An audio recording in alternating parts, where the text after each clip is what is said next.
Dee's retiring, so to celebrate, I'm taking our parents to France starting today. I'm borrowing your platinum card for the trip, going to live it up on your credit card. What a trip. What are you talking about? Just what I said. No, I don't get what you mean by just what I said. Please explain. We need to hurry. I get it. We'll go soon. Sorry, I have to move on now. I'll hear the details when I get back. Just one thing, though. The credit card won't work. Huh? My jobless husband Parker took my credit card to take our parents-in-law on a trip. I put up with a lot from Parker, but this seems like the perfect opportunity. I'm going to make sure Parker learns a lesson, and when he returns from the trip, he'll have some big regrets. I'm Layla, a 32-year-old company employee. After graduating from a prestigious university, I got a job at a major company and have received good evaluations.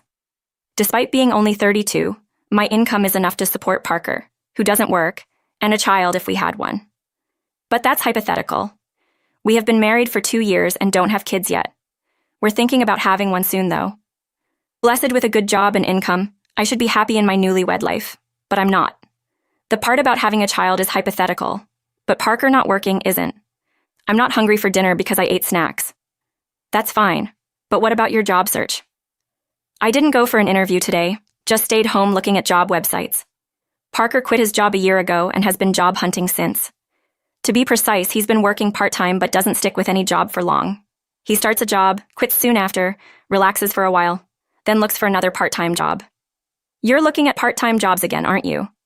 I'm looking at both full-time and part-time. Why don't you stop looking for part-time jobs and focus on finding a full-time position? I know, but there is a right time for everything. I wish Parker would find a steady job, but there is a reason he can't be pushed too hard. He quit his last job because of a conflict over work policies with his boss. That boss was notoriously difficult in the office. Parker stood up to the boss as the office representative, backed by his colleagues.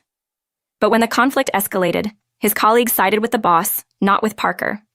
As a result, Parker lost his boss's approval, felt betrayed by his colleagues, and found it hard to stay, so he left the company. Parker, dinner's ready. Can you bring it here? After quitting, Parker became reclusive, staying in his room. After about 2 weeks, he started coming out and helping with household chores. I'll do the dishes. Really?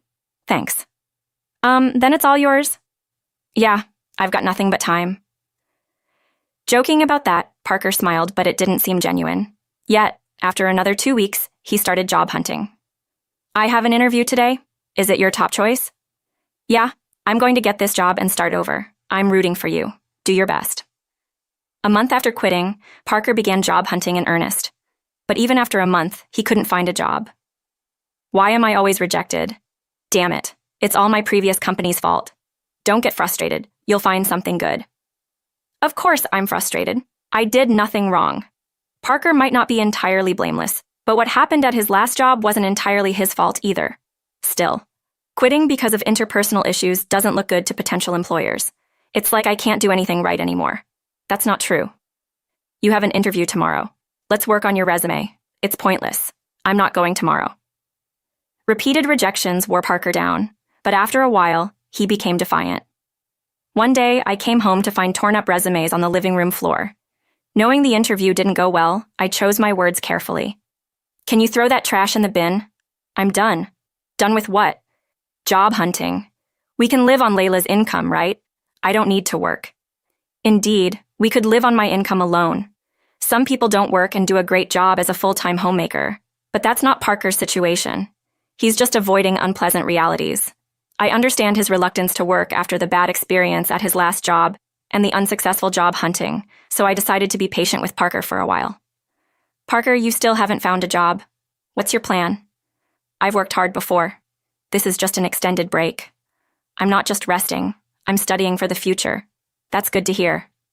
Living near my in-laws' house, Parker's mother Mila and father Nicholas started visiting us more often after he quit his job. They were probably worried about him. Hearing that Parker was preparing for his next job, they seemed relieved, but that was a blatant lie. The beer will run out today. Can you buy some on your way home? It's running out again? You drink too much. Try to cut down a bit. Fine, I won't ask you again. I'll buy it myself. Parker wasn't studying or job hunting. He spent his days watching TV and drinking beer. He probably didn't want others to know he was unemployed. If I told my in-laws the truth, it might hurt Parker too much, so I decided to stay silent about whatever excuses Parker made. but he stopped job hunting for over 3 months. I finally decided to speak up. Parker, maybe it's time to start job hunting. You seem more settled now. What? It's been less than half a year since the incident at my last job. You want me to work again after what happened? I just thought the break was a bit long. Stop nagging. You can't understand my feelings since your job is going well. I have my own struggles, you know. Everyone has work problems and relationship issues. We all try to solve them. Let's work through this together. I get it. I'll look for a job, okay? Parker walked out in the middle of the conversation. My words seemed to have hurt him, but him agreeing to job hunt seemed like progress. I decided to apologize when he was feeling better. I got a job because of your nagging. That's great. Where? At a nearby supermarket. So you'll need to learn and work hard, right? It's just part-time. No need to work too hard. Part-time or not, even part-time is a job. Do you have a problem with that? I wanted to say something to Parker, but maybe even a little work could be a step to his recovery. I decided to watch and see. I'm home. Parker, you're back. How's the job? I quit the supermarket part-time. Why? It hasn't been that long. A college student there was being bossy, telling me to always put the vegetable boxes at the bottom in storage. It felt like harassment. That student was likely just teaching Parker the job. In the workplace, even a college student is a senior. Parker kept finding and quitting jobs, unable to stick with any. So Parker has been unable to keep a job for long, and it's already been a year. Parker, what job are you doing now? I'm working part-time at a pub. I've never worked in food and beverage before, but it's interesting, and I think I finally found my calling. Really? That's great. But isn't the income from a part-time job in a restaurant kind of low? That's fine. I'm currently apprenticing, aiming to go independent. So, you plan to own your place someday? Exactly. The income's small now, but I'm working hard for my goal. Then take this. Treat yourself to something nice for once. Parker still puts on a good show in front of his parents, but as always, it's all lies. He quit the pub job 3 days after this conversation, lying and even taking allowance from his parents. This time, I couldn't help but feel disappointed in my husband, so I decided to be a bit firmer than before. Hey, Parker. Later, please. I'm at a good part in the movie. You can pause it. I grabbed the remote control from the table, paused the movie, and forced a conversation. It's just pressing when you pause at the best part. What is it? Parker, you're 35, right? You know that's prime working age. Don't you think about the future? Spending all day at home, drinking, and just watching TV? The future? There are plenty of 35-year-olds not working. Not working? Many people enjoy life without a job. True. Work isn't everything. But those people have something else they're dedicated to. Do you have something like that?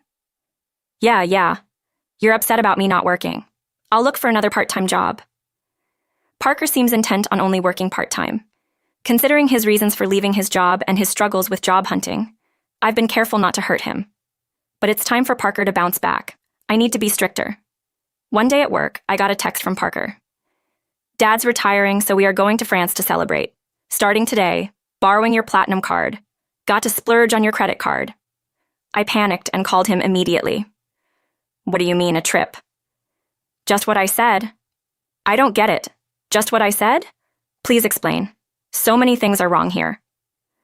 It's fine to celebrate Nicholas's retirement, but he should have consulted me before using my money and borrowing the credit card. More like stealing. And why am I paying for a trip to France that I'm not going on? Parker's probably bragging to his parents, claiming the money is from his savings. My credit card? Thinking about it infuriates me, but one thing Parker said catches my attention. You said you borrowed a credit card, the one from our house? Yeah. Why? I do have a platinum card. Some people think you need a high income for it, but that's not true. Credit history, stable income, and other factors matter, and it's attainable in your 30s. The annual fee is high, but I use it for the benefits and points. However, that credit card is in my wallet. So you took the credit card from home? Yeah, so I'm counting on you for the payment. Parker, elated about his trip to France, is speaking to me in a provocative tone. I have been patient with Parker for a long time, but this seems like a good opportunity. Parker thinks he's clever, taking my credit card and being all cheerful, but he's in for a surprise. What are you doing? We need to go. Got it. I'm coming. Sorry, I need to move on now. I'll hear the details when I get back. Just one more thing. That credit card you took won't work. What? That can't be right. It's in Lila's name and the expiry date is this month. It's short, but it shouldn't be a problem. You're lying, right, Lila? You're lying to stop me from using the card, aren't you? Such a lie is easy to see through. Yes, it expires this month. That's why I have already received a new credit card. What does that mean? So, I have 2 credit cards to use for a while now. Sometimes with my credit card, when the new one is activated, the old one stops working. And I've already started using the new card, so the one you took won't work. What? You're kidding, right? You think it's a lie? If you don't believe me, I can send you the URL to the credit card website, or you could just try using the card. It would be amusing to see you try to pay with a card that doesn't work. This credit card really won't work? Hey, hurry up. I hear his parents calling him from the background of the phone call, but Parker, realizing the credit card won't work, seems too flustered to hear them. What should I do? I told them I'd pay for everything except the round-trip travel. Oh, they covered the flight? Yes, Dad felt bad about having all the trip costs covered. What should I do? I'm about to take a cab, and I don't even have money for that. That's not my problem. You said you would pay for everything but the flight. If so, using my credit card in the first place was wrong. Pay with your own money. How can I? I don't have any money. Right, Parker. You haven't been working.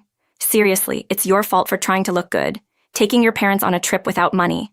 I'm at work, so I have to hang up now. I just wanted to tell you about the credit card. Wait! I hung up and returned to work. Parker, unable to pay even for the cab, will have to be honest with his parents. That night, after I finished work, I got a call from Mila. I heard from Parker. He tried to pay with your credit card and lied about working. Sorry for the trouble.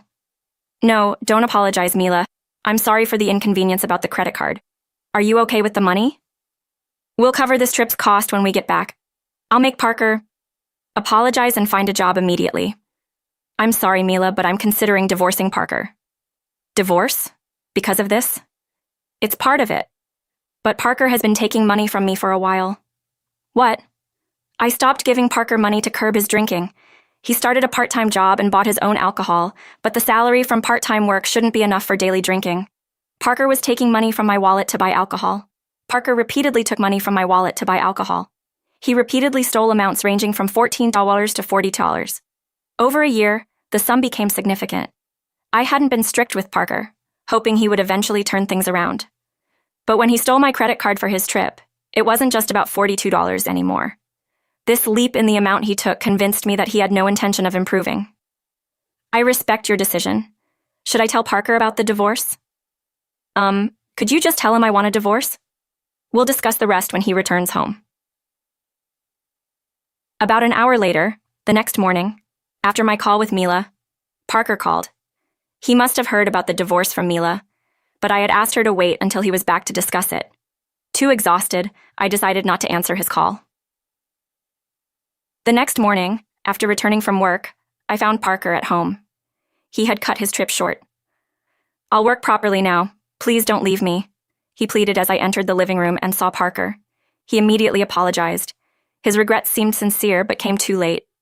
He had a whole year to change, yet still asked for another chance. I had warned him repeatedly, yet he squandered every opportunity. I'm not going to give Parker another chance because he gave up on me. My mind is made up. Can you leave? Please don't say that. If you don't leave, should I move out? Only if you can afford the rent here. Parker fell silent. He didn't even have the money for next month's rent, let alone an income. My words and the reality of the impending divorce made him realize the severity of his situation. With nothing to take, Parker seemed to be leaving the house, probably heading to his parents' house. I thought about asking if he had money for transportation, but Parker isn't a child. He should manage his own affairs, money or not. I sadly watched Parker leave the house. After leaving the house, Parker went to his parents' house. Later, I received a call from Mila. My parents-in-law let Parker stay for one night, but then asked him to leave the next day. They thought he might become too reliant on them if he stayed. Creating a situation where he must fend for himself was perhaps their intention. It must have been painful as parents to send their son away. However, they made a tough decision for Parker's recovery. Kicked out from his parents, Parker came back to our house pleading with me. Please help me. I've got nowhere to go and no money. That's the result of your own actions. You need to handle it yourself. Everyone deals with their hardships. Maybe sometimes it's necessary to ask for help, but all you have done in the past year is abandon your responsibilities and do as you please. I didn't let Parker into the house and turned him away from the doorstep. The divorce eventually went through. Parker was reluctant, but with the support of his parents, it happened quicker than expected. I don't know what became of Parker, but he's probably still job hopping and making excuses. I thought I would feel lonely without Parker, but I didn't. I had been stressed by his attitude and always careful not to hurt him. Not having to cater to him anymore, I have been living more comfortably. I was unconsciously burdened by our life together. I'm relieved I didn't get dragged down with him. Now I can live without having to accommodate anyone else.